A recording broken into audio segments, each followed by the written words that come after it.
Ini, kalau sudah tanda kematian itu sudah ada, periksa betul. Yang pertama itu rambut, pasti tidak bunyi. Tidak bunyi itu, Pak. Makanya di Imam Ghazali mengatakan ketika ruhnya rambut itu sudah tidak ada, itu satu tanda. Makanya itu dikasih bunyi begini. Kalau sudah dipegang itu kemudian dikucak tidak bunyi, itu sudah tanda bahwa ruhnya rambut itu sudah tercabut. Makanya ulama dulu kita, orang tua itu yang pernah pelajari, kalau datang melihat orang sakit, itu dia usap kepalanya. Sambil ngomong, insya Allah, mudah-mudahan. Tapi dia periksa itu, nanti ke belakang dia kasih begini. Kalau tidak bunyi, dia akan perhatikan yang lain. Itu hidung, Pak, itu tidak akan ketemu. Itu pasti bengkok ini bagian tengah. Orang dulu kan mengatakan, ya kupatu leteng siratal mustaqim. Itu sebenarnya ini hidungnya. Hidung orang yang mau meninggal itu, Pak, tidak ketemu ini. Pasti bengkok.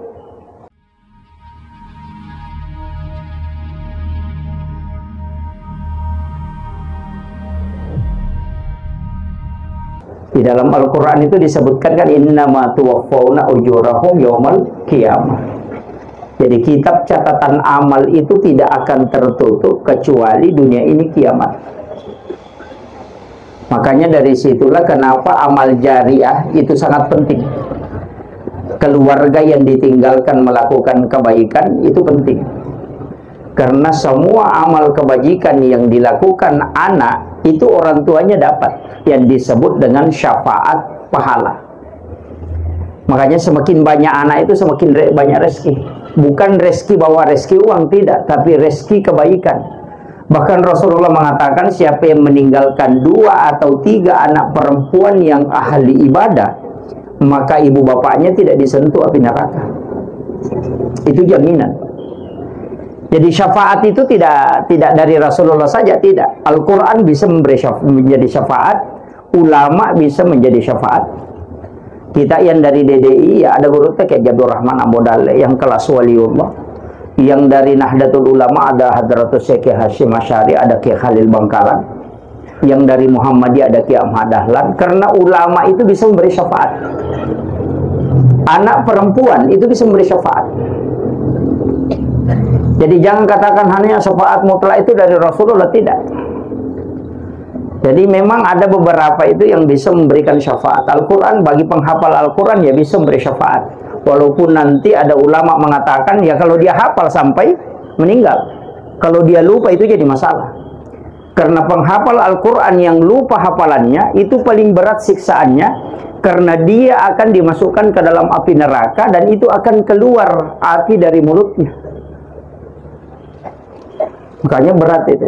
Makanya penghafal itu kita sering mengatakan, wah sudah hafal, alhamdulillah, itu yang bahaya. Makanya ada ulama kita mengatakan bagi hafiz Quran mestinya mentelaki di hadapan Allah. Artinya khatamkan Al-Quran dalam sholat. Seperti Imam Abu Hanifah 2 kali menghatamkan Al-Quran sehari semalam. 1 kali di dalam sholat dan 1 kali di luar sholat. Jadi tapi itu tidak mudah. Kemudian saya tadi mengatakan perjalanan orang itu ketika di alam kubur, itu kan misalnya begini, alam ruh, alam rahim, alam dunia, alam kubur, kemudian nanti kebangkitan, kemudian kiamat, kemudian kebangkitan, kemudian itu mahsyar, di padang mahsyar, kemudian itu mizanullah, pencatatan amal, kemudian disarahkan, setelah itu titian, setelah itu baru menunggu syafaat. Setelah itu baru antara surga dan neraka. Jangan pernah pikirkan ini yang 2, yang terakhir. Surga neraka itu akhir perjalanan. Surga dan neraka itu Pak bukan tujuan kita.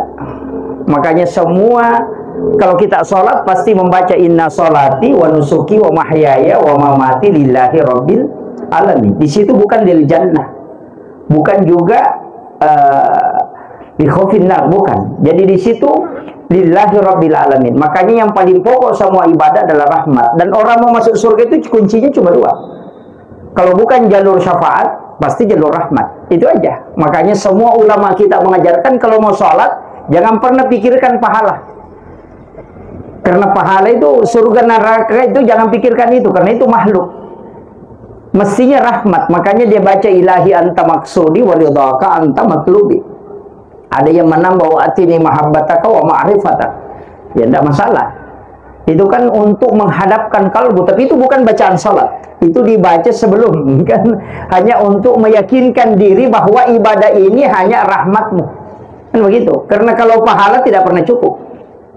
Tidak pernah. Makanya selalu yang kita cari, kalau bukan jalur rahmat, itu jalur syafaat.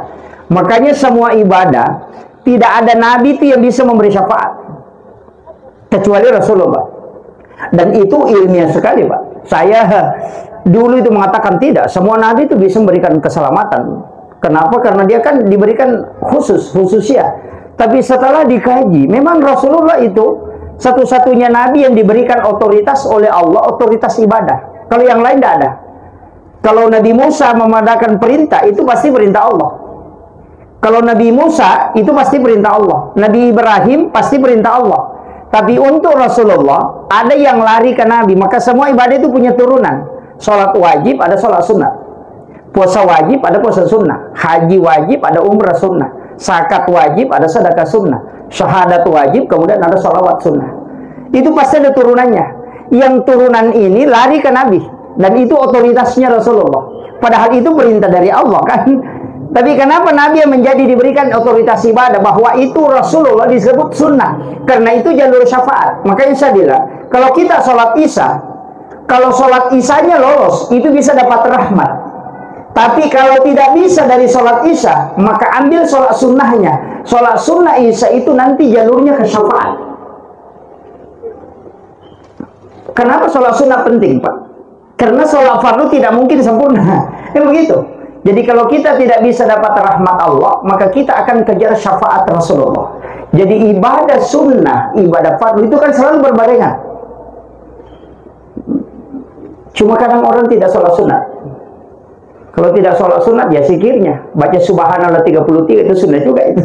Ya kan? Nah, tidak masalah. Makanya saya mengatakan, setiap ibadah yang kita lakukan itu sebenarnya otoritasnya hanya lari dua. Kalau bukan rahmat Allah, puasa Ramadan, itu nanti larinya ke rahmat. Makanya Allah langsung yang balas. Kalau puasa Senin Kamis, atau puasa Daud, itu larinya ke Rasulullah. Itu jalur syafaat. Jadi kalau kita tidak lolos di jalur rahmat, nah makanya periksa ibadah sunnahnya. Karena nanti Nabi yang mengakui. Itu aja kuncinya, Pak. Jadi jangan anggap sepele yang sunnah ini. Karena semua itu ada imbas, istilahnya ada larinya. Bilang kalau ini sunnah lari ke sini, umrah lari ke syafaat. Kalau haji itu lari ke rahmat Allah. Kuncinya di situ. Makanya semua ibadah sunnah itu lari ke situ, Pak. Jadi jangan anggap sepele kalau ibadah-ibadah sunnah. Saya ingin tekankan begini, ketika orang meninggal, itu kan di alam ruh itu 1000 tahun. Dalam satu riwayat itu, dalam risalah saya baca bahwa 1000 tahun ruh itu baru dipertemukan dengan jasad. Di alam rahim itu kan 9 bulan 10 hari. Itu surga pertama. Makanya orang sebelum ketemu di alam rahim jasadnya, sebelum ketemu itu disebut kematian pertama. Nanti ketika ketemu, itu kan 9 bulan 10 hari. Kemudian lahir di dunia ini berapa lama? Likulli syai'in hasabi wa hasabi ummati baina si'tina wa sab'in. Rasulullah minta untuk umatnya itu jangan umurnya panjang. Saya terus terang jarang berdoa minta umur panjang. Hampir dipastikan tidak minta.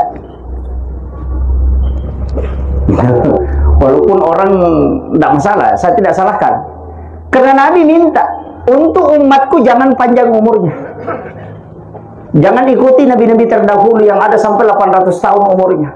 Ada 300 tahun, bahkan ada yang tembus 1000 tahun. Nabi tidak inginkan itu. Makanya dia mengatakan likulli syai'in hasabi wa hasabi ummati baina si'tina wa sab'in. Setiap segala sesuatu itu ada waktunya. Dan untuk umat itu antara 60-70 tahun. Makanya ketika ada orang umurnya 60 tahun kemudian dia meninggal, umur antara 60 sampai 70, jangan bersedih. Karena itu Nabi yang memanggil. Saya sering sampaikan orang, ketika ada suami kita, ada istri, ada keluarga meninggal di umur antara 60-70, jangan bersedih. Itu seakan-akan Nabi sudah minta, ya Allah umur umatku ini antara 60-70. Ketika meninggal di situ berarti doanya Nabi di situ tembus. Dan jangan bersedih karena Nabi yang memanggil itu. Itu aja kuncinya. Tapi kenapa, Pak? Antara 60-70 Nabi tidak menginginkan kita lama berdosa kalau berdosa. Bayangkan kalau umur 800 tahun, nah main judi Pak, minimal 700 tahun main judi. Benar begitu? Sama jika kalau camat, kalau ada camat menjabat 10 tahun, lama diperiksa itu. Tapi kalau ada camat cuma 5 bulan dan berhenti, tidak lama diperiksa itu. Nah, begitu? Iya. Itu aja kuncinya. Makanya hidup ini kan hisapnya lama. Apalagi kalau semua jabatan ditanyakan, dan pasti itu Pak. Makanya ulama dulu paling takut mengambil jabatan. SK itu cuma satu, jangan coba ditambah. Karena itu hisapnya satu jabatan, itu sampai ratusan tahun. Nah sekarang kan banyak, penasehat di sini, penasehat di sana, ketua di sini, ketua di sini. Oh banyak sekali. Iya, itu jadi masalah.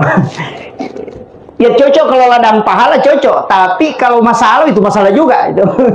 Ya makanya pertanggungjawabannya berat. Dan itu tidak ada yang mau terima. Gunung diserahkan untuk menerima amanah tidak mau, hanya manusia yang bisa. Makanya setiap tarikan nafas, makanya Sayyidina Ali mengatakan, seandainya bukan karena ini amanah dan ini tidak bisa saya mundur untuk tidak menerimanya, sesungguhnya jabatan khalifah ini jauh terhina. Lebih mulia liur anjing dibanding jabatan saya. Itu kata Sayyidina Ali. Lebih makan jakmu pidede kilo na aswina ya jabatanku. Karena liur anjing ketika menetes di tanah tidak akan ditanya oleh Allah kalau di hari kemudian. Tapi setiap tarikan napasku semenjak menjadi khalifah itu pasti ditanyakan.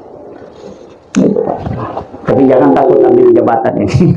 Nanti melepaskan semua jabatannya itu jadi masalah lagi tuh. Kemudian kita hidupkan begitu. Kemudian Nabi kan minta memang supaya tidak panjang, supaya tidak lama dihisab. Kalaupun berdosa tidak lama. Kemudian karena umurnya pendek, itu kesempatannya Rasulullah minta kepada Allah supaya pahala kita dilipat gandakan. Makanya menjabil hasanati falahu asru amsalihha.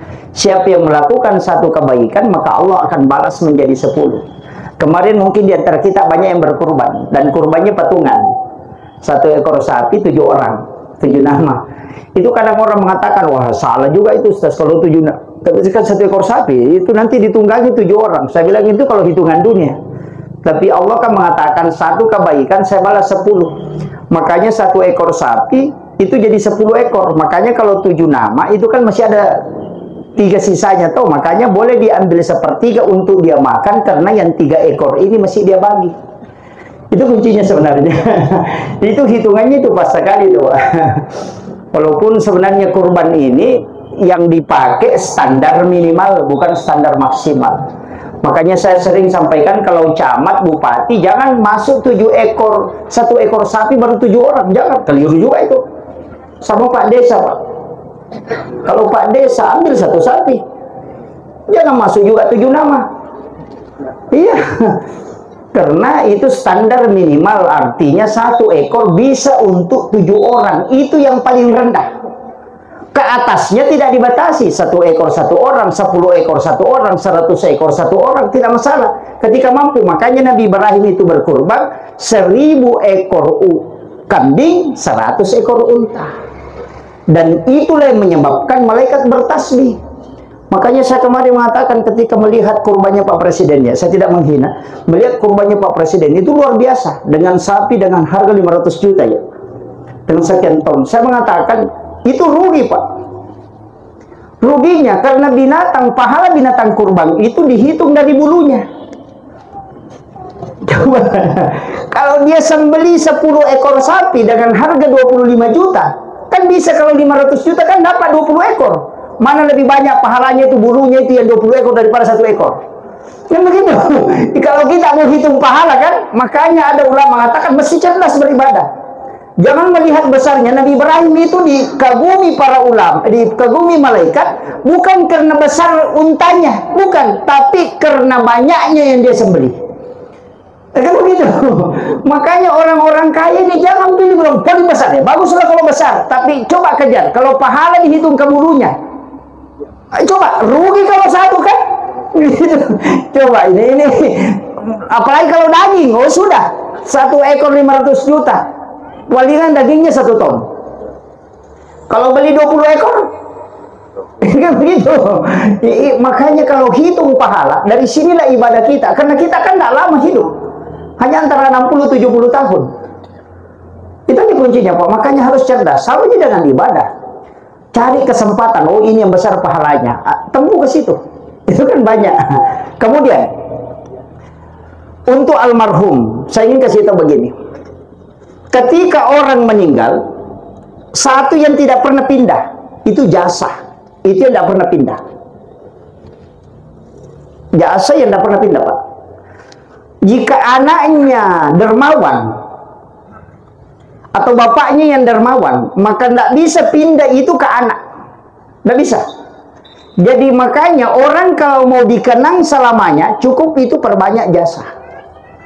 Bukan memperbanyak harta. Orang yang banyak hartanya bisa dibilangi tamak.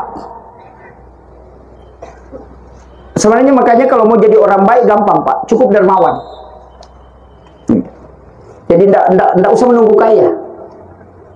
Sebenarnya harta itu tidak pernah merubah sifat orang. Jabatan itu tidak pernah merubah sifat orang. Saya selalu bilang bahwa jabatan dan harta tidak pernah merubah sifat orang. Hanya mempertegas identitasnya seseorang.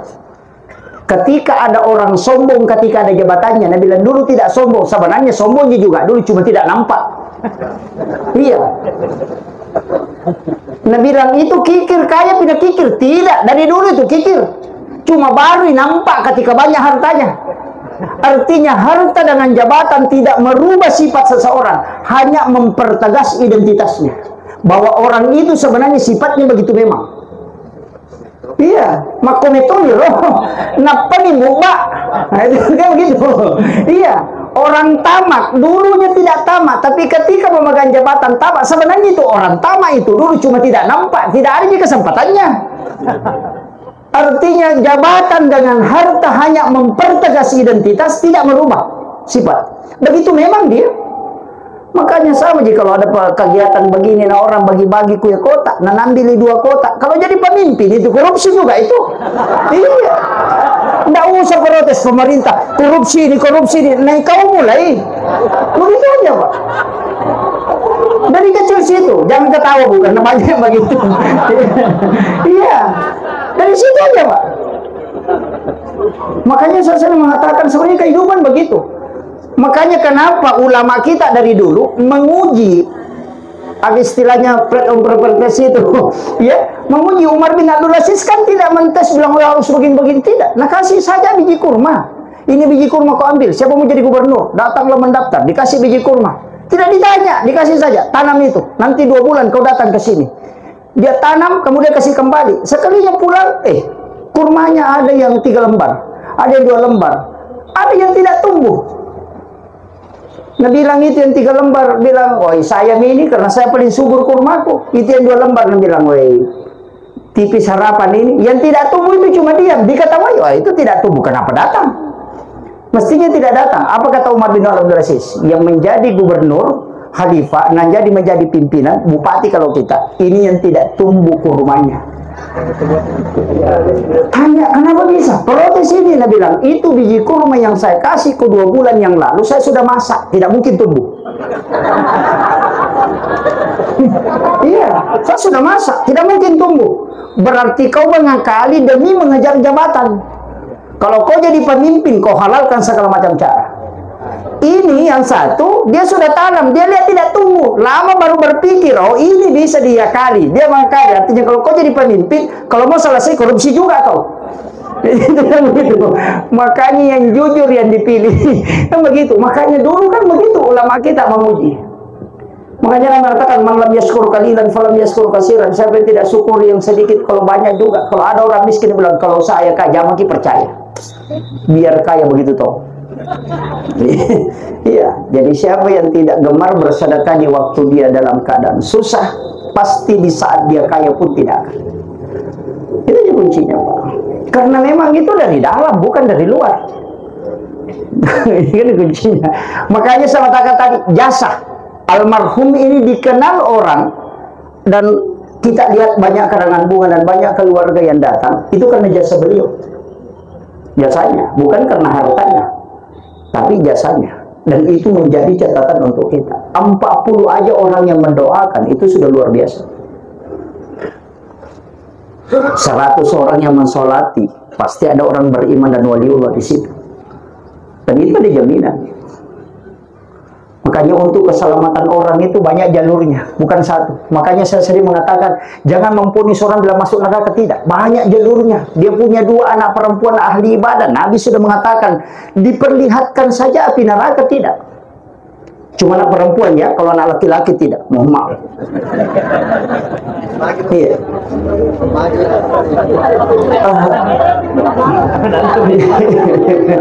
Tidak terhitung kalau menantu. Harus anak. Gitu. Jadi siapa yang meninggalkan 2 atau 3 anak perempuan, kata Nabi, ahli ibadah, maka ibu bapaknya tidak tersentuh api neraka. Karena mendidik anak perempuan itu 2 kali lipat lebih berat dibanding mendidik anak laki-laki. Makanya itu jaminan. Jadi kalau bapaknya biasa-biasa ibadahnya, tapi anaknya, anak perempuannya luar biasa, itu diberikan keselamatan.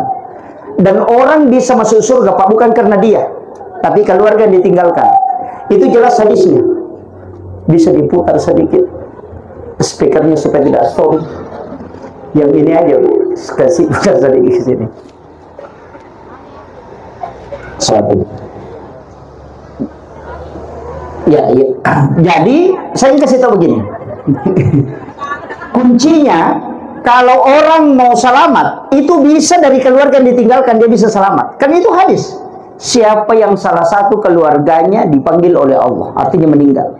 Kemudian keluarga yang tinggalkan bersabar menerima apa yang ditetapkan oleh Allah, maka tidak ada balasan bagi orang yang meninggal itu kecuali surga di sisi Allah.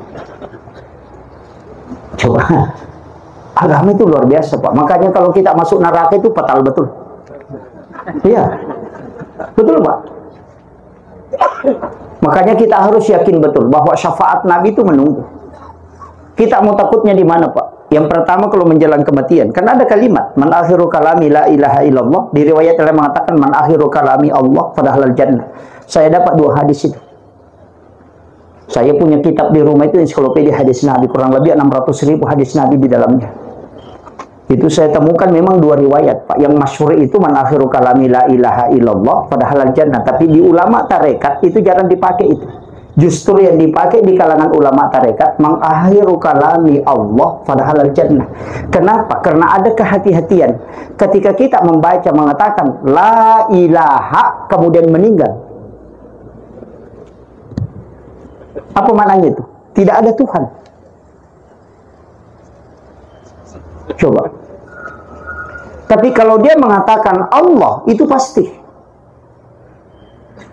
Makanya orang yang membaca la ilaha illallah, ya kalau mampu, kita tuntun dia. Kalau dia tidak bisa lagi membaca la ilaha illallah, maka cukup beri ajarkan dia, talkinkan dia dengan kalimat Allah. Allah. Jelaskan dalilnya. Wala zikrullahu akbar. Itu aja kuncinya, Pak. Kalau dia baca la ilaha kemudian mati, tidak ada Tuhan. Makanya sama dengan kalimat la ilaha illallah. Kalau kita mengatakan la ilaha illallah, benar-benar tidak ada Tuhan. Makanya di situ kalimatnya harus panjang. La ilaha. Di situ kan ini. Makanya di tarekat itu kan dipakai. Ditarik la ilaha illallah. Itu 7 latifah itu. Dari pusar ditarik ke ubun-ubun, kemudian dimasukkan ke sebelah kanan, baru ditarik ke sebelah kiri. Makanya biasa dia bergerak la ilaha illallah. Itu karena latifah. Ada juga yang cuma goyang-goyang lah. Kalau itu saya tidak tahu. Saya tidak komentari yang begitu. Kemudian perjalanan kan begitu, Pak. Cuma kita sebenarnya ini juga harus tahu betul cara mengurusi orang yang mau meninggal. Ini yang penting sekali. Karena ini persoalan, kadangkala kita melihat orang sakarat, tidak tahu apa mau dilakukan. Kuncinya itu kan begini, kalau sudah tanda kematian itu sudah ada, periksa betul. Yang pertama itu rambut, pasti tidak bunyi. Tidak bunyi itu, Pak. Makanya di Imam Ghazali mengatakan ketika ruhnya rambut itu sudah tidak ada, itu satu tanda. Makanya itu dikasih bunyi begini. Kalau sudah dipegang itu kemudian dikucak tidak bunyi, itu sudah tanda bahwa ruhnya rambut itu sudah tercabut.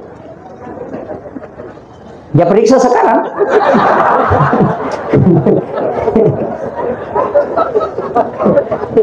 Itu tanda, Pak. Makanya ulama dulu kita, orang tua itu yang pernah pelajari, kalau datang melihat orang sakit, itu dia usap kepalanya sambil ngomong, insya Allah, mudah-mudahan. Tapi dia periksa itu, nanti ke belakang dia kasih begini. Kalau enggak bunyi, dia akan perhatikan yang lain. Itu hidung, Pak, itu tidak akan ketemu. Itu pasti bengkok ini bagian tengah. Orang dulu kan mengatakan, ya kupatu leteng siratal mustaqim. Itu sebenarnya ini hidungnya. Hidung orang yang mau meninggal itu, Pak, tidak ketemu ini. Pasti bengkok. Itu garisnya tidak lurus. Kemudian ini, itu dia bilang bulu arafah. Ketika dia lari turun, daun telinga yang di sini di ujung atas itu pasti hitam. Kemudian lihat kuku. Itu tanda. Dan itu diperiksa betul, Pak. Sebenarnya banyak kan orang mengatakan, oh ini tidak lama lagi. Nah bilang, ini orang tidak sholat bisa nak tahu. Ya kenapa nak pelajari? Sama aja dokter. Biar tidak sholat, dokternya bisa nak tahu penyakit jantung ini. Karena hitam di bagian matanya. Nah, begitu, kalau ilmunya pernah dipelajari, biar orang tidak sholat bisa tahu. Tapi kalau dia tidak pernah pelajari ilmunya, biar bangun sholat tahajud setiap malam, dia tidak akan tahu. Kan begitu aja. Itu aja kuncinya. Kadang-kadang kita akan mengatakan, oh, tidak usah percaya karena dia tidak sholat. Oh, bukan, lain itu. Karena memang ada ilmunya. Di situ dipelajari betul. Mulai dari rambut tidak akan bunyi itu 40 hari. Kemudian ketika ada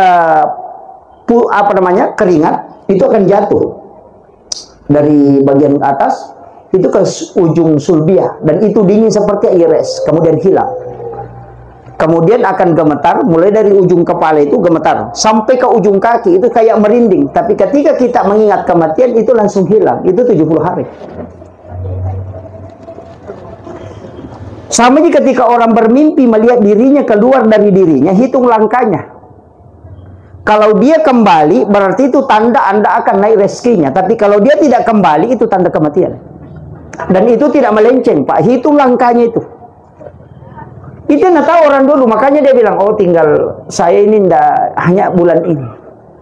Dia sudah tahu. Karena itu ada tandanya. Cuma karena tidak sering kita mati, sehingga tidak paham. Makanya seandainya bilang sering mati, ditahu bilang mau kak mati ini. Sama aja orang mau tidur tuh, kalau sudah matanya dia bilang mau kak tidur ini. Kenapa? Karena sering tidur. Kan begitu, Pak. Makanya ilmu karena berulangnya sesuatu, makanya orang yang sering menghadapi orang sakarat itu biasa banyak yang dia tahu. Dia bilang, oh tanda-tanda biasanya begini, tapi jangan kasih tahu orang. Dia bilang, begini kemarin mati begini. Oh, sudah, jangan. Kasih semangat. Makanya kalau misalnya orang sudah tidak kita lihat kayak tidak ada respon, itu miringkan ke kiri. Miringkan dulu ke kanan, bagian kirinya di atas, baru lepas. Kalau dia tergantung bagian pinggulnya ini, tidak rapat itu, Pak. Orang yang mau meninggal itu terangkat bagian sini. Itu tidak rapat di lantai. Iya, bisa ditahu itu, Pak. Dan ulama kita dulu kan ajarkan terbuka itu. Maka mengatakan disembunyikan itu kalau saya kasih tahu aja, karena daripada kita menghadapi orang sakarat kita tidak tahu. Makanya ketika orang sudah kita lihat tersisa, bacakan surah Yasin. Surah Yasin itu bukan singgah di salamun qaulan mir rabbir rahim, bukan di situ. Tapi tempat yang paling bagus itu mendoakan ketika sampai pada kalimat mubin. Itu 7 kali dalam surah Yasin. Fi dhalalim mubin. Sehingga baru doakan, ya Allah ketika ini penyakit terakhir untuk beliau, maka mudahkan dia menghadapi kematiannya. Tapi ketika bukan penyakit terakhir, maka jadikan syafaat surah Yasin ini sebagai penyembuh terhadap penyakit yang dialami. Jadi itu surah Yasin bukan pembunuh. Iya, Nabi bilang aku bacakan mati nanti, itu tidak dibacakan. Tapi ketika orang tidak ada respon, kan biasa itu tidak ada respon. Kayak apalagi kalau biasa matanya begini, melihat ke kiri, melihat ke kiri. Biasa orang Makassar bilang, ada yang tunggu. Itu sebenarnya orang, Pak, istilahnya ini togi maka dia pusing. Dia tidak tahu dia mau kemana. Iya, makanya di saat itu penting sekali dituntun. Tapi yang dibacakan bukan surah Yasin. Itu dibacakan surah Ar-Ra'd. Jangan bacakan Yasin. Ketika ada orang begini-begini matanya, itu jangan bacakan Yasin. Bacakan surah Ar-Ra'd, tapi dibacakan dengan suara lirih, jangan keras. Itu akan tenang itu. Jadi itu tidak sembarang dibacakan bilang harus surah Yasin, tidak. Harus dilihat juga keadaannya. Nah, kemudian ketika orang meninggal, itu kan kuncinya kan di situ. Dari ujung kaki sampai lutut, dari lutut sampai ke pusar, dari pusar sampai ke kerongkongan. Ketika orang sakarat, ganti pakaiannya yang bagus, agak bagus, yang agak bisa longgar sedikit, kemudian wudukan dia. Karena siapa yang ada wudunya kemudian meninggal, maka dia mati syahid. Kemudian siapkan sedikit air minum. Setiap dia tersiksa, itu ambilkan air sedikit untuk kita kasih minum. Karena itu kehausan betul.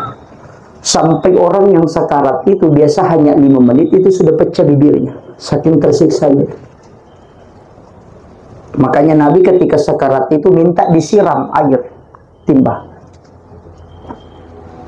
Ini makanya dikasih minum. Nah, kalau sudah meninggal, itu disedekapkan. Tangan kanan di atas laki-laki, perempuan sama. Kalau tangannya tidak mau bersedekap, jangan diikat, Pak. Sering kita ambil kain baru diikat, jangan. Itu diasangkan di telinga kanan. Kalau dipegang saja, tekan sedikit, jadi ditarik, kemudian ditahan, baru asankan. Selesai diasankan, lepas nih itu, tidak jatuh itu.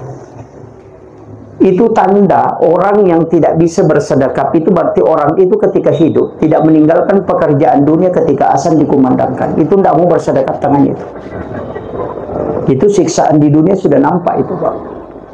Namanya orang sekarang begitu. Azan orang, pokoknya nak kerjamu pekerjaannya. Yang paling parah itu tukang masjid. Azan orang ada keliling-keliling bawa ember. Iya.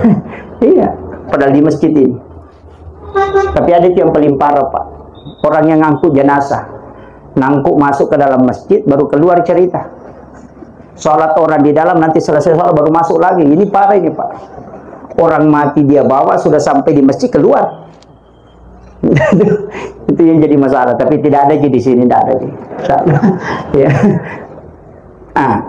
Sedekapkan tangannya, tutup matanya dengan membaca Bismillahi ala millati wa sunnati Rasulillah. Itu juga dibaca ketika dimasukkan orang ke dalam lahat. Bismillahi ala millati wa sunnati Rasulillah. Jadi itu kalau tidak mau baca Allahumma ghafir baru sebut namanya. Itu baru tertutup. Ada itu orang yang tidak mau tertutup matanya kalau dibaca Bismillahi ala millati wa sunnati Rasulillah, masih terbuka sedikit. Makanya tutup kembali dengan baca Allahumma ghafir baru sebut namanya.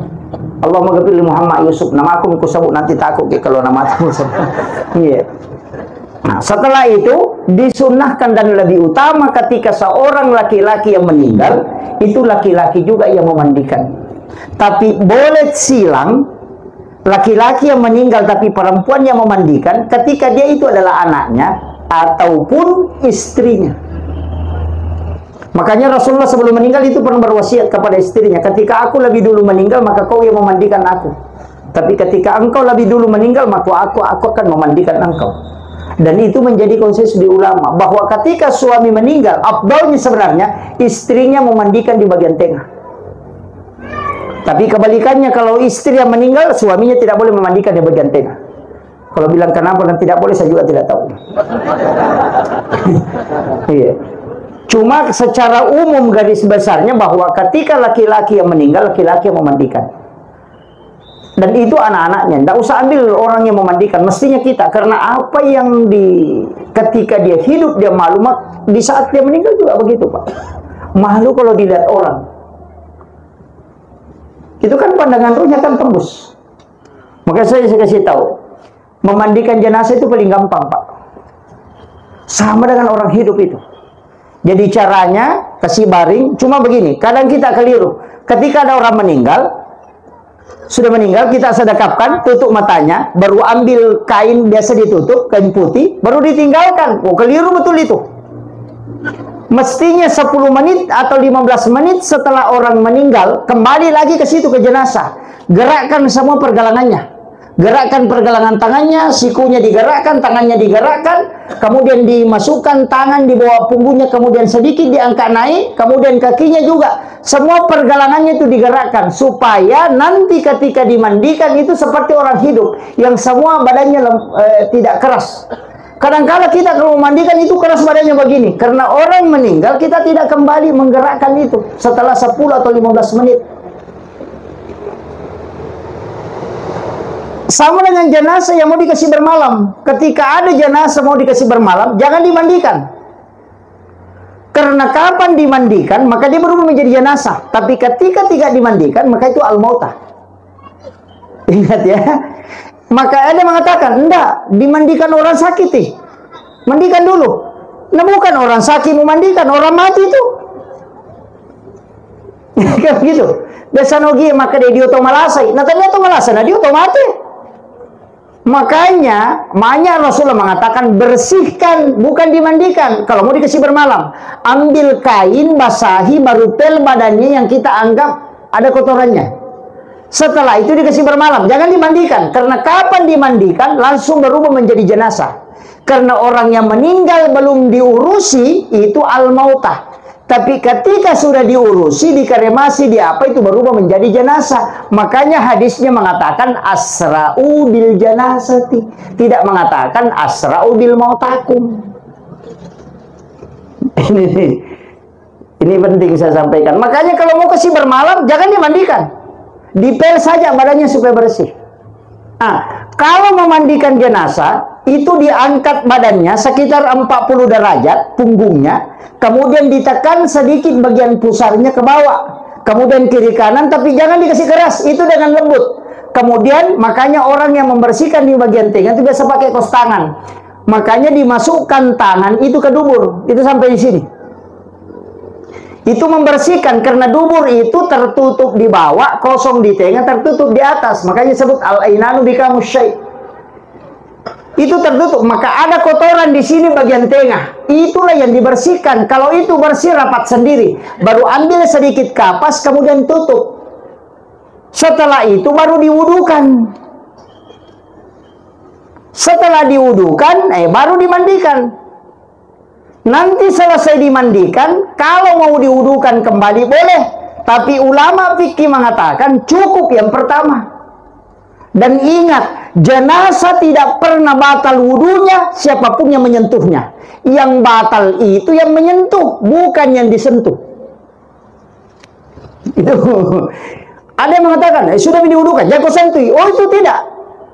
Di fikih Imam Syafi'i, fikih Imam Malik, fikih Imam Abu Hanifah, bahkan di kitab Syafi'i itu tidak batal wudunya jenazah. Yang batal itu yang menyentuh. Ini makanya kan kadang biasa begitu. Ya, jangan kau sentuh, sudah diwudukan. Batal dia nanti wudu, diwudukan kembali itu. Jenazah itu tidak batal wudunya. Makanya setiap yang sudah memandikan jenazah disunnahkan mandi. Semua yang sudah menyentuh jenazah disunnahkan berwudu. Itu kan, itu aturannya itu.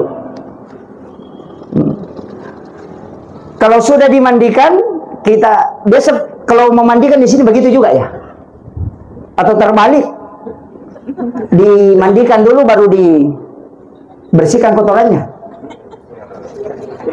Bersihkan dulu baru dimandikan. Wudunya di terakhir atau di pertama? Pertama. Biasa juga pakai terakhir. Sama di kita kalau mau mandi, pergi dulu WC buang air kotoran, baru berwudu, baru mandi. Sama gitu. Tidak ada bedanya. Begitu juga. Kalau kita pakai sabun di sini, sabun apa?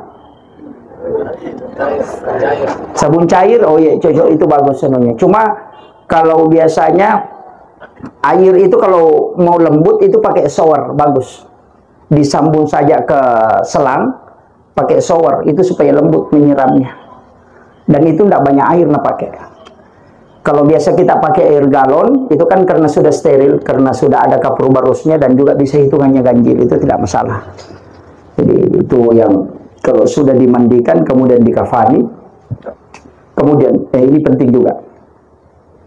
Sab sholat jenazah itu disunahkan 3. Disunahkan 3. Kemudian mengantar jenazah jangan di depannya. Bahkan ada ulama fikih mengatakan itu tidak terhitung mengiringi jenazah ketika di depannya. Makanya kecuali supir mobil ambulans, itu kan jadi masalah kan? Tidak bisa di belakangnya. Iya. Karena dalam konsensus fikih, dalam ini kalau kita ngaji fikih, jenazah itu adalah imam. Jenazah itu adalah imam.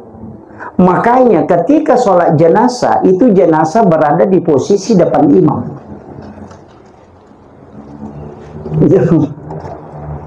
Makanya itu semua ikut itu. Sholati jenazahnya di depan. Walaupun di belakang kan tetap boleh. Makanya kadang mengatakan, wah kalau jenazah di belakang tidak bisa, harus di depan. Saya bilang kalau orang sholat gaib, di mana jenazahnya? Bilang tidak tahu. Itu makanya boleh.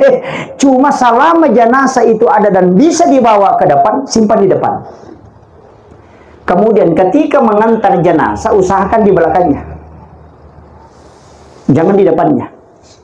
Kemudian jangan duduk, ini penting.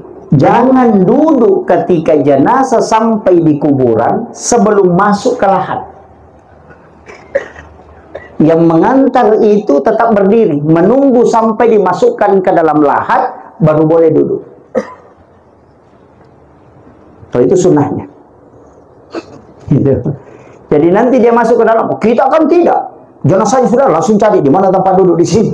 Yang paling parah duduk di atas batu nisan. Padahal Rasulullah mengatakan, seandainya engkau mengetahui siksaannya, kalau lebih memilih kau duduk di atas bara api, hancur badanmu dengan kulitmu terbakar oleh bara api, daripada kau lebih memilih duduk di situ daripada duduk di atas batu nisan. Makanya aturan orang masuk ke kuburan itu persis aturan masuk ke rumahnya orang hidup.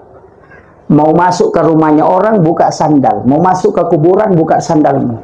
Ucapkan salam, assalamualaikum ya ahlal kubur. Mau masuk ke rumahnya orang, ucapkan salam, assalamualaikum warahmatullahi wabarakatuh. Itu persis sama. Aturannya, jangan melangkahi nisan. Kalau ada orang duduk di situ, jangan melangkahi itu. Dan itu persis sama. Makanya ada beberapa itu kaidah Pak dipakai dalam agama. Dan Rasulullah sampaikan sama. An-naumu ahul maut. Apa maknanya? Tidur itu bersaudara dengan mati. Coba. Tidur itu bersaudara dengan mati. Kenapa? Karena orang tidur itu kan orang mati. Benar ya, Bu? Kalau orang tidur mati ya? Hah? Kalau orang tidur, Bu, mati atau tidak? Tidak. Mati. Nah Rasulullah yang bilang, makanya doanya kan apa? Apa doa kalau mungkin tidur? Bismika Allahumma ahya wa amut. Kalau bangun apa? Alhamdulillahilladzi ba'da ma amatana wa ilaihin nusur. Kalau terima kasih banyak ya Allah, engkau mengembalikan kehidupanku setelah engkau mematikan aku. Berarti mati. Jangan bilang tidak.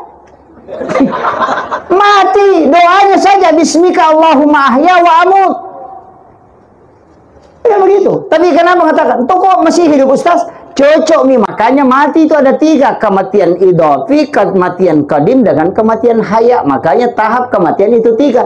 Dari ujung kaki ke lutut, dari lutut ke pusar, dari pusar sampai ke kerongkongan.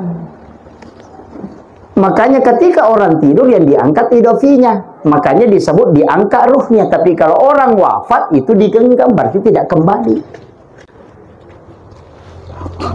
Coba. Tapi kenapa Nabi mengatakan an-naumu ahul maut? Tidur itu bersaudara dengan mati. Karena persis sama. Coba saya kasih tahu. Orang banyak tidak percaya tentang sisaan kubur. Tidak usah pakai logika. Tidak usah carikan hadis. Itu saja dipakai an-naumu ahul maut.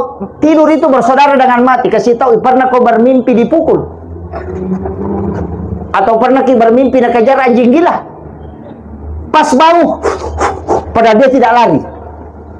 Tersiksa fisiknya, padahal ruhnya yang itu tersiksa. Itu analogi orang yang disiksa di alam kubur. kuncinya Pak. Kemudian yang kedua, orang yang tidur itu kalau bermimpi, saya ingin tanya, orang bermimpi itu melihat atau tidak? Nah, lihat dirinya ke Jakarta, melihat atau tidak? Melihat, tapi matanya tertutup kan? Coba. Mata apa nak pakai orang bermimpi itu ketika dia melihat kalau dalam mimpinya? Bukan. Masa mata hati? Itulah yang disebut dengan pandangan idhafi. Itu biasa dipakai Pak. Ketika kita masuk di suatu tempat, biasa kita bilang, kayaknya saya pernah mimpi ke sini. Itu idhafi. Biasa itu. Orang yang tinggi zikirnya itu bisa merasakan itu. Ketika masuk di itu tempat, kayaknya saya pernah masuk ke sini. Kayaknya saya pernah bermimpi kerja ini. Kayaknya pernah saya dibimbing melakukan ini. Itu sebenarnya idhafi yang sudah bergerak, baru kita ikuti. Itulah yang dipakai ulama sebelum orang berangkat dia bisa tahu. Makanya itu yang pakai perempuan kalau mau tahu suaminya selingkuh atau tidak, pakai itu aja Pak. Betul. Makanya dari situlah ada istilah nikah batin, karena itu dikoneksikan sebelum lahir. Tapi itu hilang Pak. Saya kasih tahu, Bapak bermimpi ke Jakarta, tidur di atas kasur 10 menit, itu sudah bisa bolak-balik dari Jakarta. Padahal kalau naik mobil, naik pesawat, itu butuh sekian jam. Orang bisa menempuh perjalanan hanya sekian seperdetik, dia bisa pulang ke tempatnya, itu karena idhafi. Itulah masuknya guru Taqi Jabdur Rahman Abu Dalek, bahwa saya ngaji kitab ke Imam Syafi'i itu 6 tahun.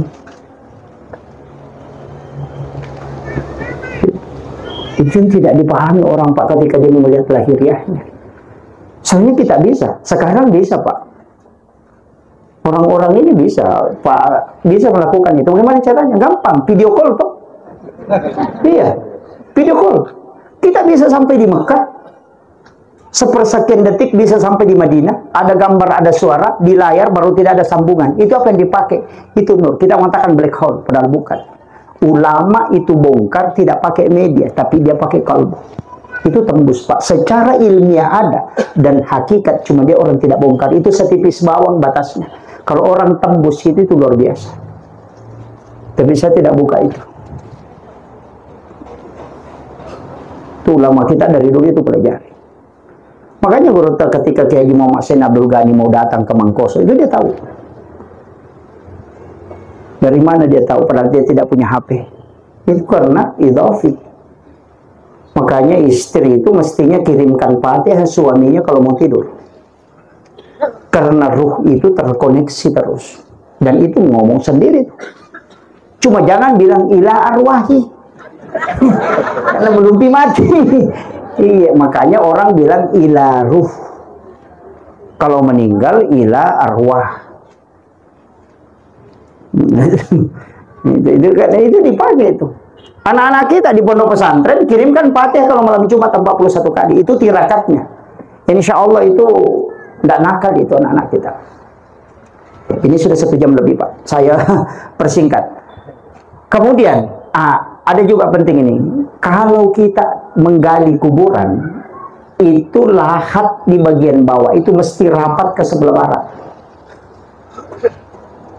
Jadi lahat itu ada 2 ya. Rapat ke sebelah barat atau sekalian masuk ke dalam. Itu sekitar 40 cm dikasih masuk. Kalau tanah berpasir dan sering bergerak, masukkan lahatnya ke samping. Supaya di atasnya itu kan tidak bergerak. Kemudian kalau diisi tanah kuburan, itu jenazah tidak diinjak. Karena dia di samping. Itu bi hurmatil jenazah.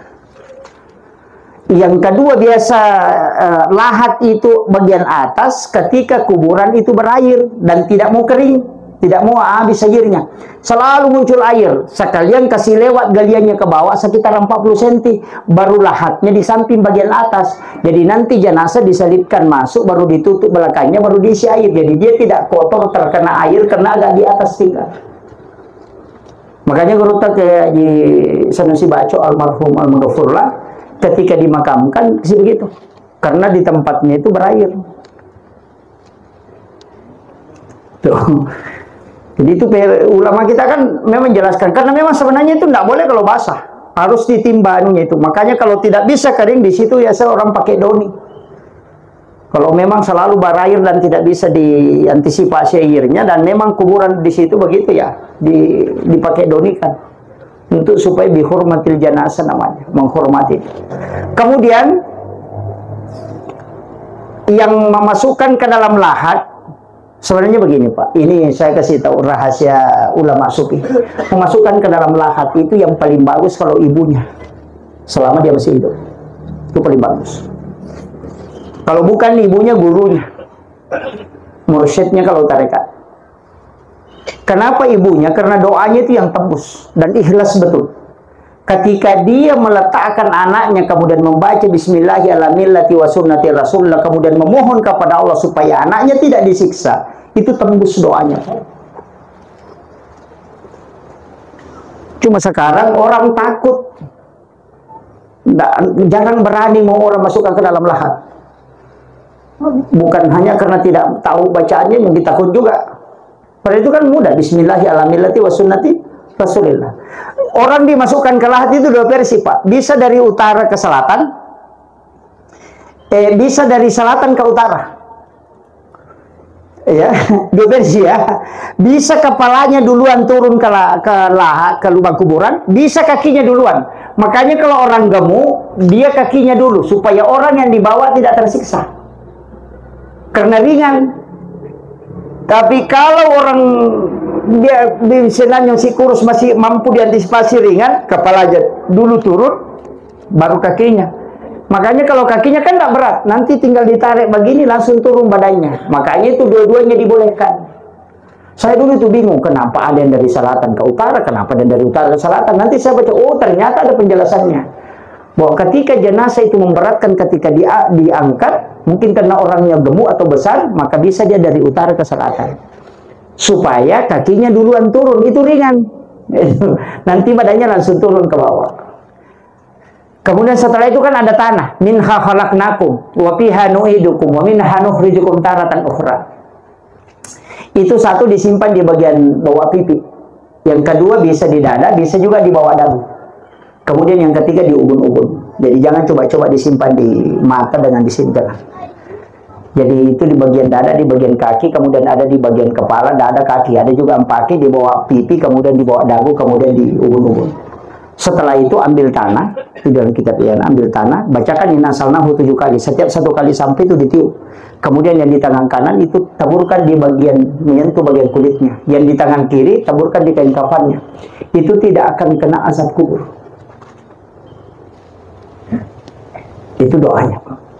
Setelah itu ditimbun, semua orang pergi, tinggal satu. Jangan pergi semua. Mesti ada orang tinggal satu orang terakhir. Jangan pulang.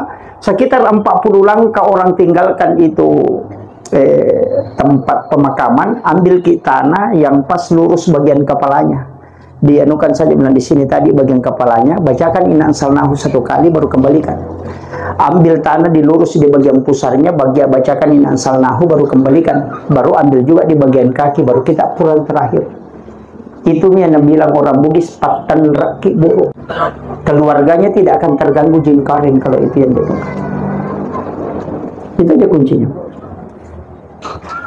Tapi orang terakhir, biasakan orang langsung berlomba-lomba pulang, tidak ada mau tinggal. Mesti ada tinggal satu. Biasakan orang pakai bambu itu dibacakan dulu baru. Biasakan anak simpan memang di bambunya. Tapi kita orang terakhir Pak. Orang terakhir pulang itu yang dibacakan. Kemudian ada satu yang saya lupa. Ketika memandikan jenazah, ada namanya itu kan mandi penutup. Biasa kita pakai ya. Yang air yang dikasih haruman itu kalau sudah dimandikan, biasakan ada air 1 baskom itu 1 ember, itu disiramkan kan? Dipakai itu di sini. Dibaca di doanya. Hah? Baca doanya tidak? Itu yang dimasuk diusul apa? Mandi ampak sudah.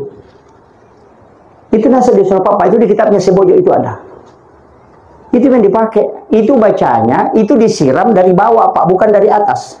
Jadi begini caranya. Ambil air itu diambil dari gayung, kemudian siram dari kaki. Itu ke atas, tapi dibalik. Itu yang istilahnya. Tapi apa yang dibaca? Gufranaka ya Allahu wa ilaikal masir. baru dimiringkan ke kiri supaya kanannya di atas, baru ambilkan air, ghufranaka ya Rahman wa ilaikal masir, baru miringkan ke kanan, makanya kirinya di atas, baru ambilkan air lagi, ghufranaka ya Rahim wa ilaikal masir, baru sedikit dicondongkan ke depan supaya bisa disiram punggungnya, ambilkan air terakhir, ghufranaka ya Rabbana wa ilaikal masir. Itu yang disebut mandi penutup. Dihafal dia? Tidak dihafal.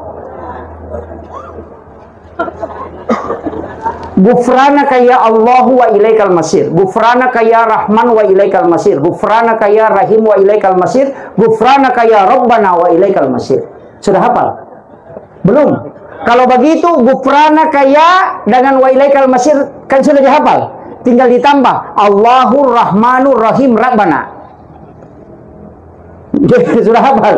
Kalau masih tidak hafal, parah betul itu. Iya, itu aja kuncinya. Makanya yana ronasa tadi surah apa itu mandi paling bersih. Yana tu nak ada di mandi hakikat. Itu tidak akan bau kalau itu nak pakai orang. Tapi jangan pakai untuk orang hidup ya, hanya orang mati. Nanti dipakai untuk orang hidup kalau itu kena gangguan gara-gara keluarganya meninggal. Ambilkan air 4 timba, itu dibaca baru disuruh mandi. Berhenti. Karena yang mengganggu itu bukan ruhnya tapi jin karim, isinya bayangan. Ini kan bayangan ada isinya Pak. Itu disebut jin karim. Makanya kenapa Rasulullah itu tidak punya bayangan, karena jin karimnya sudah diislamkan. Itu. Makanya isinya itu bayangan ada. Itu jin karim itu.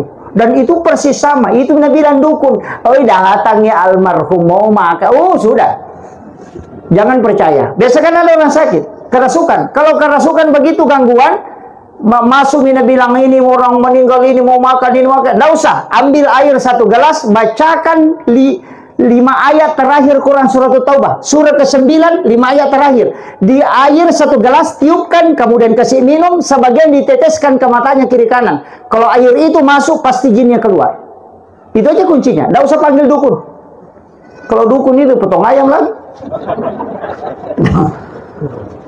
Kalau Nabi bilang biasa kalau tidur Kak Ustaz nak ganggu Kak di malam-malam. Pakai basmalah, bismillahirrahmanirrahim, bismillahirrahmanirrahim, bismillahirrahmanirrahim setiap ujung kuku. Makanya 21 kali, 1 di pusar. Kalau masih tidak bisa mempan itu, biasa kan ada begitu. Dia sudah baca tidak mempan. Ada itu yang paling cepat Pak. Gampang, masukkan jari telunjuk. Saya kasih tahu. Di kitab masukkan jari telunjuk di langit-langit, kemudian tulis dari pusar. Namanya Umar bin Al-Khattab. Itu tidak akan diganggu sampai pagi. Itu mujarrabnya namanya itu Pak Umar. Itu masukkan ke jari telunjuk, baru tulis itu. Tapi jangan tulis bahasa Indonesia. Tulis bahasa Arab, Umar bin Al-Khattab. Baru tidur, tidak ada ganggu kita. Itu kuncinya. Makanya ketika Umar sudah lewat di satu jalan, jin itu tidak mau lewat di situ. Saking ditakutinya. Ya. Saya kira ini yang penting saya sampaikan Pak. Ini sudah 1 jam, hampir 1 jam setengah. Saya ingin hanya sampaikan kepada keluarga almarhum 3 hal jangan tinggalkan. Doakan setiap selesai sholat. Yang kedua sedekahkan, selalu ikutkan.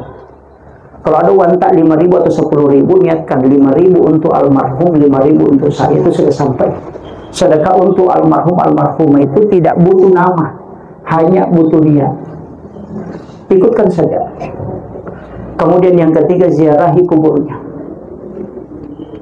Karena sesungguhnya orang yang meninggal itu tembus penglihatannya. Makanya disebut alam kubur itu dindingnya disebut barsa-barsa, itu kan tirai. Tirai itu kalau bahasa Bugis sampiran, kain tipis penghalang, tapi dia bisa melihat ke dunia, bisa juga melihat ke alam akhirat. Makanya disebut barsa. Ziarahi kuburnya. Dan tempat waktu ziarah kubur paling bagus itu di malam Jumat. Makanya itu sunnahnya. Cuma karena kita tidak berani Pak. Makanya Nabi itu di malam Jumat datang ke kuburan. Nanti subuh pulang itu sholat subuhnya itu membaca 2 surah, Alif Lam Mim Tanzilu dengan Al-Insan. Jadi ingat, saya kasih tahu imam ini untuk imam. Subuh Jumat itu bukan sunnah sujud tilawah. Sekali lagi, subuh Jumat itu bukan sunnah sujud tilawah, bukan. Jadi kita di subuh Jumat itu tidak sunnah sujud tilawah.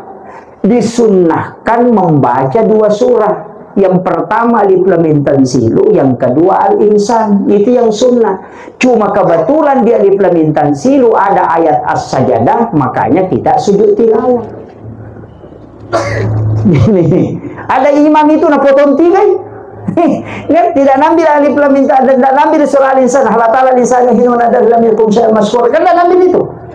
Hanya Alif Lam Mim Tanzilu saja. Sebenarnya sunnahnya membaca 2 surah, bukan sujud tilawah. Bahkan Ahmad bin Hanbal mengatakan kalau ada orang sholat subuh di subuh Jumat hanya mau sujud tilawah, maka tidak sah sholat subuhnya. Itu fatal itu, Pak. Imam itu harus tahu itu. Jadi bukan sunnahnya sujud tilawah, tapi sunnahnya membaca 2 surah. Yang sunnah itu membaca Alif Lam Mim Tanzilu dengan Al-Insan kalau di subuh Jumat. Itu yang sunnah. Jadi ini tapi sunnah ya, bukan wajib. Jangan sampai ada yang tidak hafal itu tidak sholat subuh, itu fatal itu. Itu makanya itu sunnah aja. Saya kira ini yang penting saya wasiatkan. Itu yang 3 Bu ya. Datangi, ziarahi kuburnya, kemudian sedekahkan, kemudian doakan setiap selesai sholat, doakan ya, insyaallah. Beliau kalau kita melihat jamaah dan juga ucapan-ucapan ini, insyaallah itu luar biasa. Doa kita semua itu membuat beliau mendapatkan keberkahan di alam kuburnya, insyaallah. Saya kira cukup sekian. Akhirul kalam, Allahul muwaffiq ila aqwamit thoriq. Nasrun min Allah wa fatun wa basyiril mu'minin. Assalamualaikum warahmatullahi wabarakatuh.